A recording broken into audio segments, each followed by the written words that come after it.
Today's podcast is brought to you by Audible.com. Get a free audiobook download and 30-day free trial at www.audibletrial.com/ChiroBusinessMojo. Over 180,000 titles to choose from for your iPhone, Android, Kindle, or MP3 player. Welcome to the Chiro Business Mojo podcast, where we deconstruct the methods, marketing, and mindset of successful business people and chiropractors from around the world. And now your host, Dr. Richard Day. Lisa Engle is the founder and owner of OptiMOM Coaching, whose mission is to inspire, express, support, empower, equip, reflect, and facilitate the optimal expression of healthy and authentic mothering potential. In addition to coaching individuals, she works with healthcare providers, churches, and other organizations to help them become experts in their field by showing them how to teach their patients to tie their choices to their values and beliefs, to choose their health for their reasons, not because anyone told them to or that's what they should do. She's recently been a guest on the Circle of Docs podcast and featured in Chiropractic Economics magazine. She's been a new mom, a young mom, an old mom, a stay-at-home mom, a working mom, and more. Needless to say, she understands the way moms think and can help you better understand and relate to your patients who are also moms. Welcome, Lisa Engle. Thank you. I appreciate that so very much. I want to clarify that the Circle of Docs, I have been featured in articles on the website, but I've yet to do the podcast with them. So that's, I'm sure, on the docket, but hasn't happened yet. So, but definitely have several articles on there that hopefully will be helpful for their readers, and I encourage others to check into that if you haven't yet already. Well, we're so excited to have you today. You know, in our practices, we have found that moms are really the decision makers for the health of the household. As you probably know, chiropractors, some of them build their entire practice around mom and kids.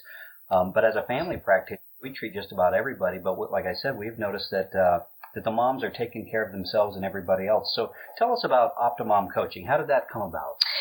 Quite honestly, it wasn't something that I set out to do. I was getting my credentials as a certified health coach to increase the credibility, so to speak, of writing a book for chiropractors. I've been a CA for almost 30 years, and I've been, to use the mom analogy, I've been pregnant with a book for a little over a decade, and in the as the time grew heavy and near to actually have the birth of that book, I kept getting the innate nudge to add some credentials and a little bit more believability. So was going to pursue doing certification as a health coach, and only 2 or 3 classes in, it was a very clear direction that there was a coaching company that I was to birth first. So OptiMOM Coaching came through that process, and it has been, I feel like, something that has just simply come through me as opposed to from me. I feel very fortunate to have had the experience that has been the foundation prior to the birth of the company, which is now 3 years, and it just the amount of experience working with patients over the last, like I said, almost 3 decades. And then I've also served as a mentor and leader in a small group for mothers, and the small group grew from a dozen or so to a couple hundred. So not just my own mother stories, but the stories of many, many, many women that I've walked with, and can leverage that we're all different, and we all have, this drive to be better for our children. Well, how has this particular service you provide, how's it been received by the chiropractic community? It has been very, very well received. I remember a couple of years ago, prior to going to Washington for the ICPA Freedom for Family Wellness World Summit, Dr. Ohm and I spoke on the phone one morning, and her calling my work a bridge between the chiropractor and the family at home. And that just felt like such a compliment. I mean, higher praise couldn't have come from such a more credible source. And that was really a big a jewel in my crown or a big deposit in my account of being able to continue to pursue launching this and supporting and serving the profession in this way.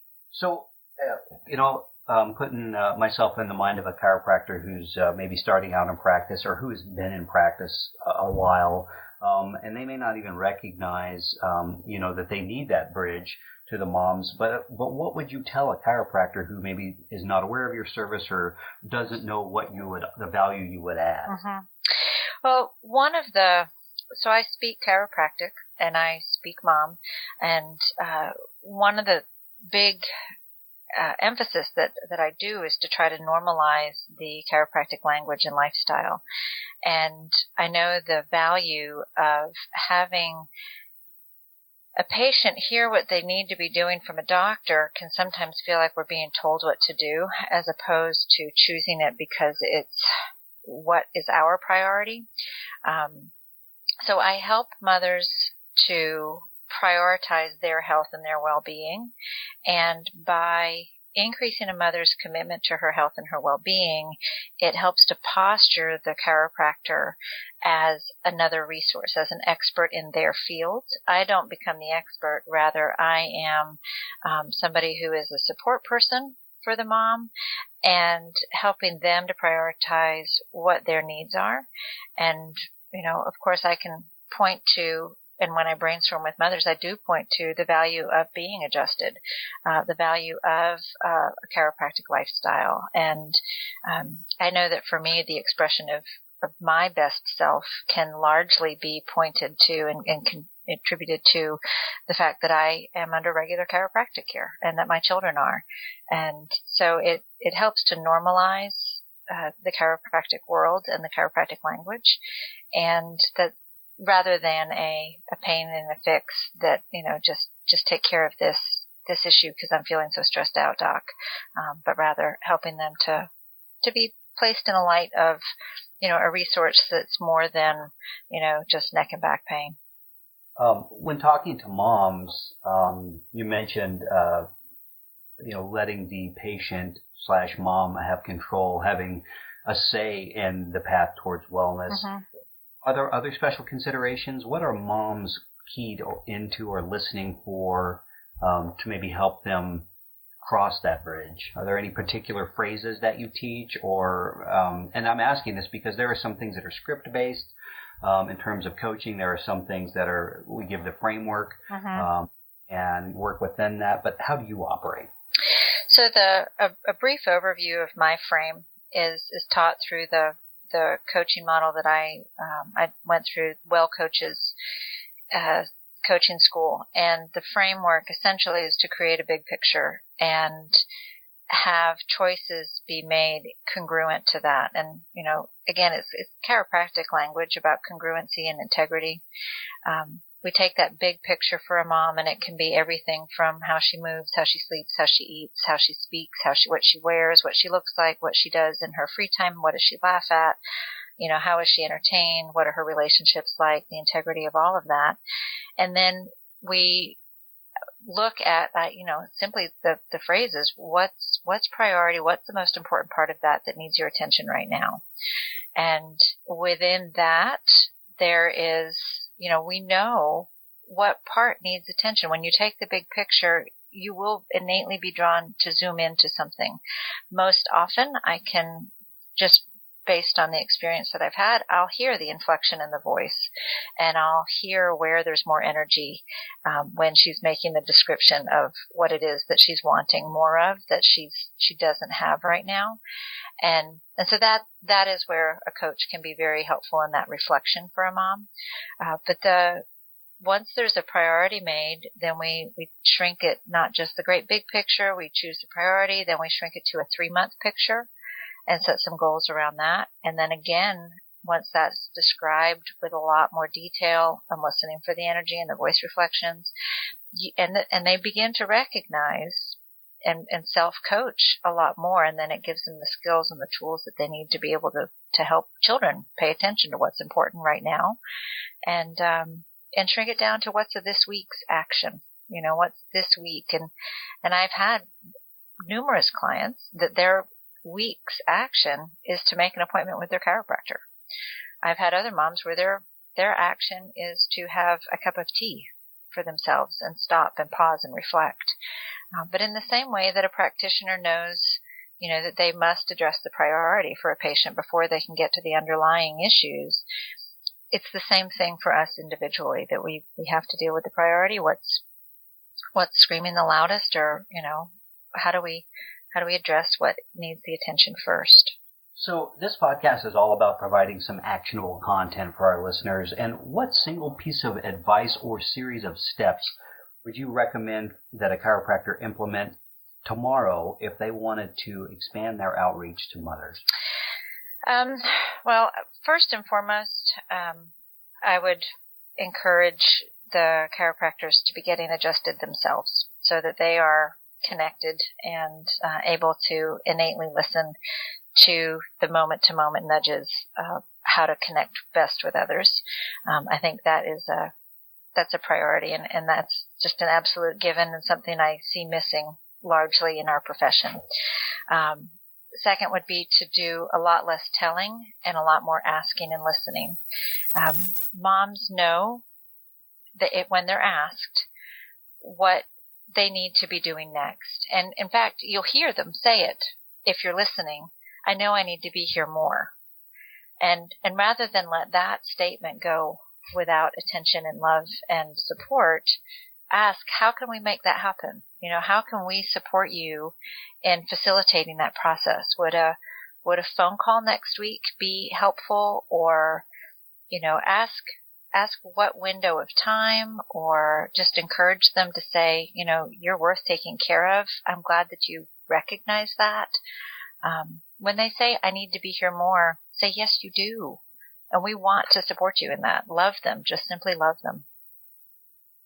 That's great advice. I find as I talk to people in these interviews that the experts come at it with a position of service. How can I serve better? And I think that's what I'm hearing you say. Yeah, most definitely.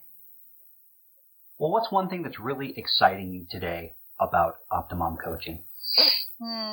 I love the idea of expansion. I have a couple of people that are going to be working with me. I have other coaches, so that when my private client load is at capacity, then I have people ready to that are already being trained in the model that I work from, so that we can continue to serve more and more women.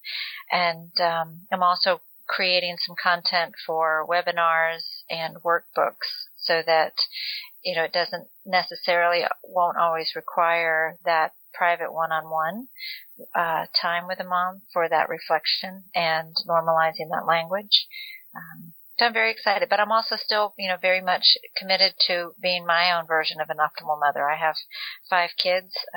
2 are out of the house. They're 31 and 29 years old. And then I also have 3 still at home, a 16, a 12, and an 9.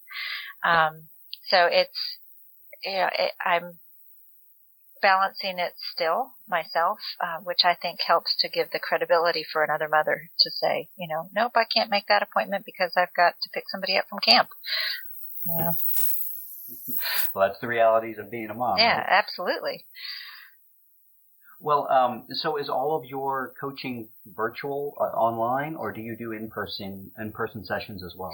All of my private sessions are by phone, not video and not webinar based, but they're by phone. And there's a couple reasons for that. And I've played with a couple different models, but I really find that big picture that a mom makes at the beginning, it's best for me to be able to reflect that to her verbally, and just holding that space, that very safe space, so she can be, she could be snuggled in her bed while we talk. She could be on her front porch. I had a mom that the window that fit best for her was in her car before she went into the office. She'd drop the kids off. She'd go sit in the parking deck. And that was, sort of her respite, her place that she could connect to herself, and had her alone time, because that was really the only time and place that she felt alone and private was in her car. So my work is by phone, but the group sessions that I do can be either video through Skype, and webinar, type settings, as well as in person. If I'm in Atlanta, there's a lot of chiropractors in Atlanta, and so I've done a lot of in-house group work, both for churches, schools, and chiropractic offices that have moms groups. There's a lot of chiropractors that host mothers groups in their offices, and so I love the group sessions in person. They tend to be a bit more dynamic, and I can read the facial cues and things like that a little bit more effectively. In my practice, it's my perception, and of course, I'm a chiropractor, so, I'm seeing it through that lens, but I find that moms in particular are very open to the chiropractic message. They're looking for a more natural way to take care of themselves and their children. Would you agree with that, or is there something, or does it take a while for them to sort of open their mind to the chiropractic message? Well, of course, in the circles that I travel, in terms of my personal relationships, it's a very normal language. I was raised by a midwife, and so the natural world and drug-free world is normal for me. In fact, in my first birth, it was, they were saying, well, honey, don't you want something? And I, thought they were offering me iced tea. I mean, like, drugs are just not on my radar at all. So in that respect, I connect with mothers that are very much in that community, but there is an influx of people who are looking for that more, because there is a frustration with, the drugs that are causing, they have a lot of side effects and can feel very damaging or risky to introduce those to their children. So they're looking for ways that are outside of the pharmaceutical world. That's exactly what we see as well, and I'm always refining the words I use and the language and the way I approach moms, and not being a mom myself, although I am a father. Mm-hmm. I don't know. I feel like a lot of my patients do connect with me, but maybe do you find that being a female is helpful to that? You can empathize and sympathize more efficiently? Oh, definitely. Yes. The empathetic factor of being able to really understand where somebody is, and you don't have to. I think that there are many effective chiropractic and other professions that are extremely effective in communicating with mothers, but it takes it to another level when you can say, "Oh yes, I've been there," or "Me too." "Me too" is a powerful statement. Well, I understand what you're saying. My wife is also a chiropractor, and I think there was a connection that she shared with her patients. But I certainly, I don't know how to say it, but I felt like I connected with my patients, and maybe I had to get in touch with my feminine side a little to make that. But I feel like over time I did learn that skill. Yeah. No, we all have the capacity, I think, to pause and reflect and listen and really try to connect with where somebody else is. And I think that's the key. Well, I'm going to take this opportunity to switch gears, step back, and I want to look at the big picture and talk to you about some of your experiences when it comes to success. So what's the biggest failure or challenge or obstacle that you had to overcome in your life? I circled the word overcome when you sent me the potential flow for our talk today, and I don't know overcome is the right word, but certainly I've had a lot of big challenges. And I think that honestly being a mother has been, one of the greatest challenges that I've faced. It has been a constant reflection and refining and expanding and debilitating and exhilarating experience. Just to continue to learn how to love them. And I don't just mean children, but like how to love more, period, to be of service more. It's been so transforming. And I think one of the biggest challenges is really being able to trust process And if we overlay that again on the chiropractic lifestyle and the chiropractic philosophies, that, being able to honor and trust process, we don't get to be in charge of how things unfold. Our job is to show up and continue to participate. And with kids, as their lives unfold and their paths, become clearer to them,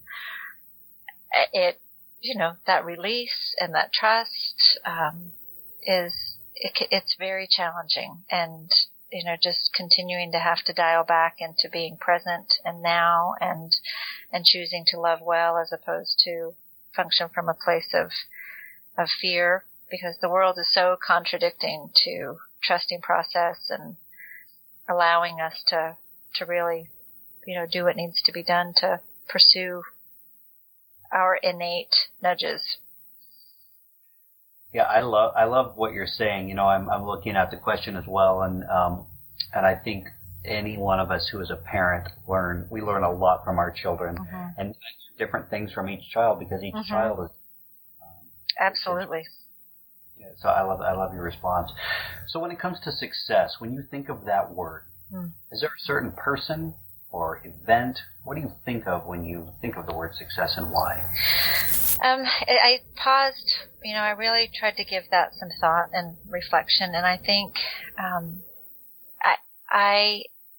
there's dozens and dozens and dozens of people that come to mind that, and my reflection was, what is it about all those many people? And it was love and service, that they really show up and are present. And so when I think of success, I don't see the money and the cars, and many of them have that.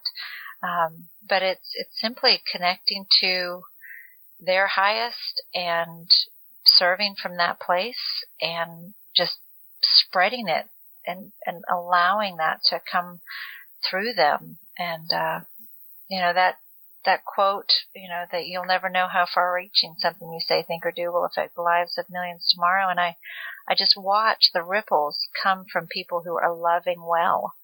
And for me, that's, it just affirms my pursuit of a connection to spirit and hoping that I represent well. Well, we're getting down towards the end of the interview here, and I've got a few more questions for you. Are there any favorite books you find yourself recommending over and over? As far as business goes, the E-Myth and the Compound Effect are two that have been transformational for me. Of course, Napoleon Hill's Think and Grow Rich. There's lots of, very affirming and important nuggets in that. So those would be the three that I would say as far as businesses go. And, like I said, I've run a practice for, we're coming up on 27 or 28 years now, since 1989. And, I also right now love referring, especially my clients, to, Brene Brown's work, Daring Greatly and Rising Strong. Those are both very powerful books. They make you think and grow and help us to get real and get out of our own way. Those are some that are currently, the ones that I'm sharing. Okay, we're going to definitely list those in our show notes for this episode. And those are all, I've read a few of those. I'm not familiar with all of them, but I'm going to go ahead and check those out. Good.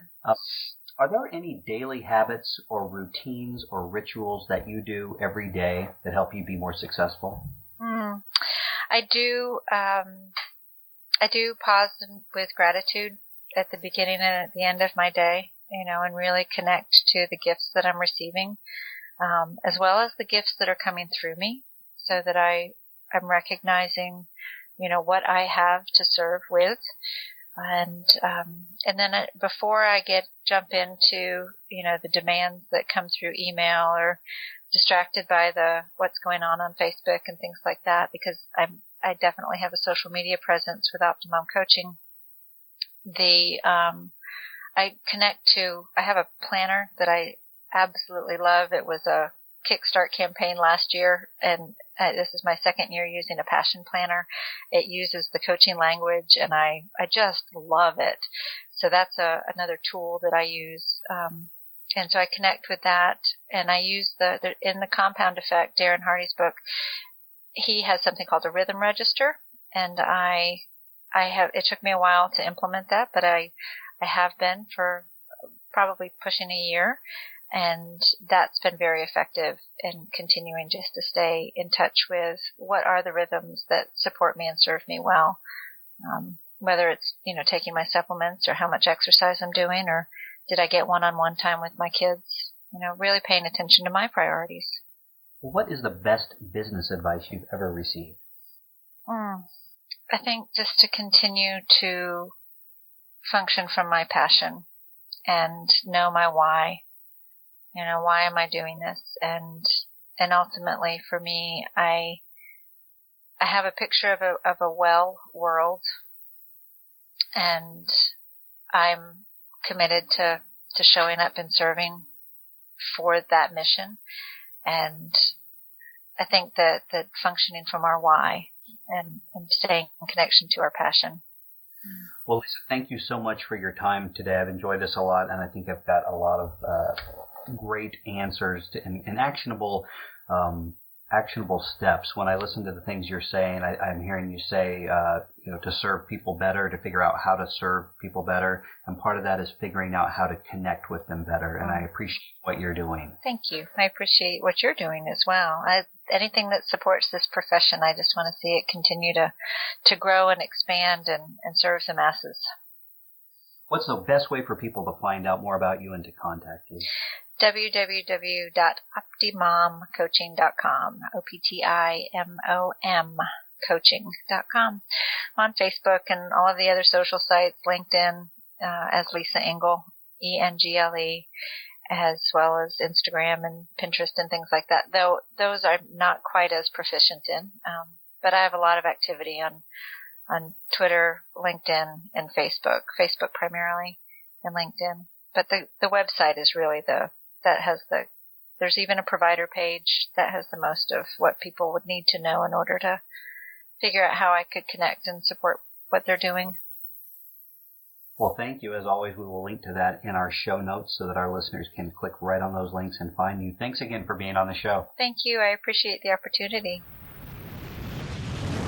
Psst. Hey, this is Dr. Day. I hope you are enjoying the show. If you are, please do us a favor and jump on over to iTunes to subscribe, rate, and review. Thanks. Thanks for listening to the Chiro Business Mojo podcast at www.chirobusinessmojo.com.